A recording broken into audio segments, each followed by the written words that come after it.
Indonesia yang berakhlak.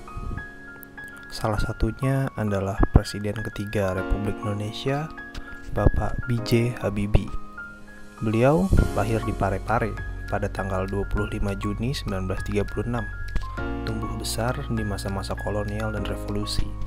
Pak Habibie memiliki minat pada ilmu teknik terapan, di mana beliau berkesempatan untuk mencicipi pendidikan di Eropa.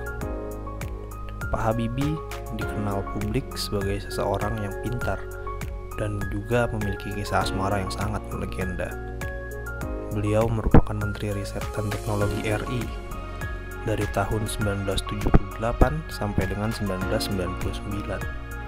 Kemudian dilanjut menjadi Wakil Presiden dan Presiden Republik Indonesia. Sebagai salah satu kepala pemerintahan, sudah tentu Pak Habibie memahami pentingnya pelayanan publik. Dapat dilihat dari keberhasilannya untuk memahami dan mengakomodir kebutuhan berbagai kalangan pada masa-masa genting kekacauan tahun 1998. Akuntabel. Bapak B.J. Habibie pernah bercerita tentang percobaan suap yang ia terima saat mengembangkan industri pesawat nasional. Namun dengan tegas, ia menolak semua bentuk gratifikasi tersebut. Menurut Bapak B.J. Habibie, gratifikasi merupakan hal yang biasa terjadi pada orang yang memegang kekuasaan. Hanya keimanan dan ketakwaanlah yang membuat orang menjauh dari penyimpangan atas kekuasaan tersebut. Bapak B.J. Habibie juga menjadi tokoh yang membangun fondasi pemberantasan korupsi di Indonesia.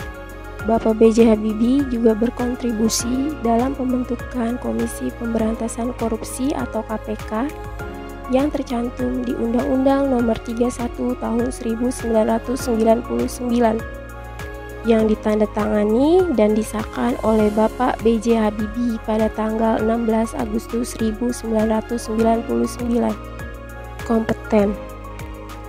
Pesawat karya Bapak B.J. Habibie diantaranya yaitu pesawat EN-250 yang terbang perdana pada tahun 1995. Lalu beliau juga ikut andil merancang pesawat Hercules C-130. Lalu beliau juga ikut andil merancang pesawat angkut DO-31. Dan di penghujung hidupnya, beliau bersama dengan anaknya merancang pesawat R-80. Kita semua tahu bahwa Presiden ketiga Indonesia Habibie pernah berkuliah di ITB dan kemudian dilanjutkan ke Jerman. Tetapi, tahukah Anda bahwa selama SMA, Habibie pernah bersekolah di sekolah Kristen? Ya, Habibie pernah bersekolah di SMA Kristen Dago, Jawa Barat. Selama bersekolah, Habibie dikenal sebagai orang yang menghargai perbedaan dan menghargai kemajemukan. Loyalitas seorang B.J. Habibie kepada bangsa dan negara tidak perlu diragukan apalagi ditanyakan. Setelah berkuliah di Jerman, Habibie pun bekerja di Jerman, bahkan sampai mendapat posisi wakil presiden di perusahaan pesawat Messerschmitt. Tetapi, pada tahun 1974, Presiden Soeharto memanggil Habibie untuk kembali ke Indonesia untuk industrialisasi dan pembangunan negara. Habibie pun pulang ke Indonesia dan menjadi direktur utama dari IPTN atau Institut Pesawat Terbang Nurtanio atau yang sekarang disebut PT Dirgantara Indonesia. Habibie merupakan sosok yang antusias dalam belajar dan terus berinovasi. Hal ini terbukti dengan beberapa penemuannya yang diakui dunia. Salah satunya adalah penemuan teori of Habibie atau teori crack progression. Pada dekade 1950 hingga 1960-an, industri aviasi sedang gencar-gencarnya membuat pesawat yang lebih besar dan cepat.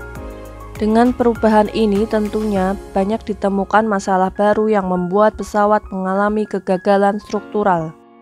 Habibie berhasil menemukan solusi atas permasalahan tersebut dengan menemukan teori crack progression yang merupakan model matematika untuk memprediksi perilaku perambatan retak pada struktur pesawat hingga tingkat atom.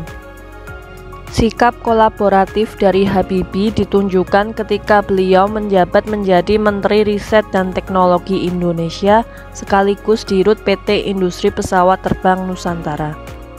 Pada masa itu, Habibie terus mendorong perkembangan industri aviasi Indonesia dengan bekerja sama dengan CASA dari Spanyol.